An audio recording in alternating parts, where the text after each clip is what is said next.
I have my photo ready, as well as my canvas. I'll choose a ground color that works with my photo. In this case, I chose yellow because of the warm yellow undertones to my warm red and my warm greens. Next, I'll choose my brush. I'm using a large flat, dipped in a little bit of water and blotted on paper towels. I'll move some white off to the side of my palette and add yellow to it so I can control the color without mixing a giant pile of paint. I'll use an X motion on my canvas, using the flat of my brush to really spread that paint around. I'm trying to get an even coverage and minimize the streaks.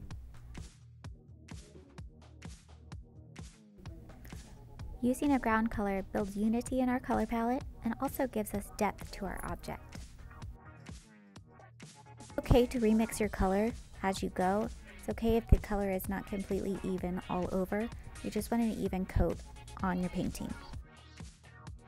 When you're done, you'll let this dry before the next step. One way to transfer your photo or your sketch onto your canvas is to coat the back with graphite. You want to shade an even layer of graphite all over the back of your subject.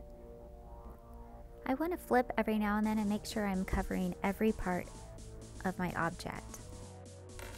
Flip your image face up and position your subject to where you want it on your canvas. Tape it down if you need to. Then you'll use a ballpoint pen to trace over the outlines of your image.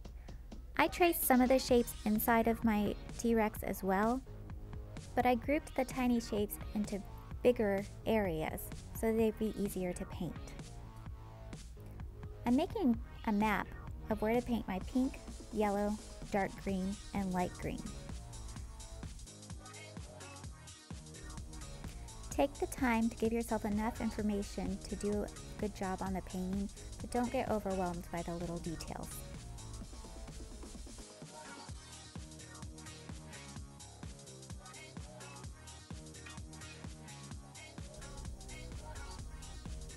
Double check that you've got everything traced before you take your photo completely off.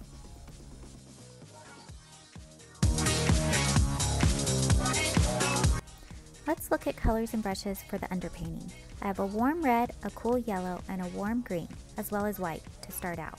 An underpainting is blocking in basic shapes and colors. For this, I want to choose a brush that meets my needs. I don't need a filbert because I'm not blending. Plus, it's too big. Even the small flats are a little large for some of these tiny shapes. I'll choose a small round with a fine point. When I mix a color, I'll pull some paint away from my piles and mix them on the palette. I need a neutral green, so I'll mix some of my red into my green because this is a complement and it will tone down the green. I'll add white to lighten. Now I need to adjust because the green is a little too neutral. I'll add some yellow to brighten it up.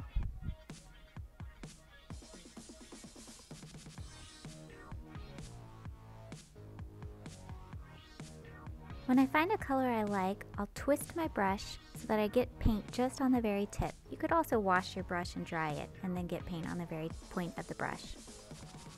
When I test it on my painting, sometimes I have to adjust again because colors always change when they interact with each other. This is called simultaneous contrast. Now I'll paint my T-Rex where I see green, but I quickly realized I should just paint the big green area overall and then go back to the details later. Painting in these tiny shapes was really tedious and I was kind of losing them anyway. Notice that I reload and remix as I paint. New painters often forget to reload their brushes and try to stretch the paint to cover too far. That creates rough edges and layers. It's also a technique called dry brush, but that's for a different painting. Another mistake is when painters add too much water to the paint to stretch it. This can change how the paint adheres to the canvas, and it can create streaky layers or drips. Sometimes drips are great, but not in this one. You can use a gel medium if you want to improve the flow of the paint, or even slow down the drying time to get more blending. For the rest of the T-Rex, I mixed a lighter green for the underside and some smaller shapes of the face and the body. I also went back and added some light green to some of the details so I could start blocking those in as well.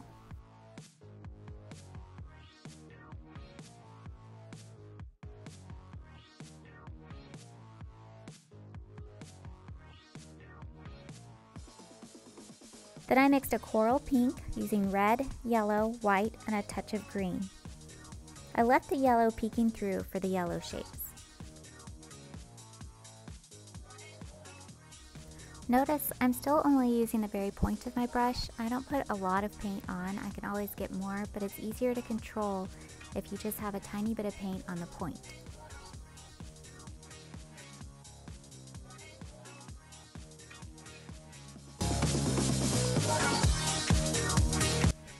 Before we add our final layers and details, let's take another look at the background. Some painters complete the background first. I like to block in everything and see how it all works together. Then I finish the background after my underpainting is complete. Building a second or third layer in the background adds complexity and depth to the painting. I chose a raw umber tinted with white to layer over my yellow to complement the earthy greens of the T-Rex. When I tested it, the paint was too opaque, so I added some gel medium to my mix to make it more transparent, so I could still see some of the yellow peeking through. Notice how I'm sweeping my brush and I'm not scrubbing. Rough scrubbing will ruin your brushes. I'm also using the flat of my brush, holding it nice and tall so that I can sweep broad strokes across the whole thing. You can make it as opaque as you like and keep layering, but gel medium gives you the flexibility to play with that transparency. I paint pretty quickly in the outside areas for my background for easy blending, but I go really slow when I get close to my T-Rex so I don't lose my shapes. Don't worry if you overlap some edges, we've got another layer for your subject to clean it all up. You don't want to leave a weird halo around your still life because you're afraid of getting too close. Make sure you turn your painting for easier angles and switch to a smaller brush for those nooks and crannies if you need to.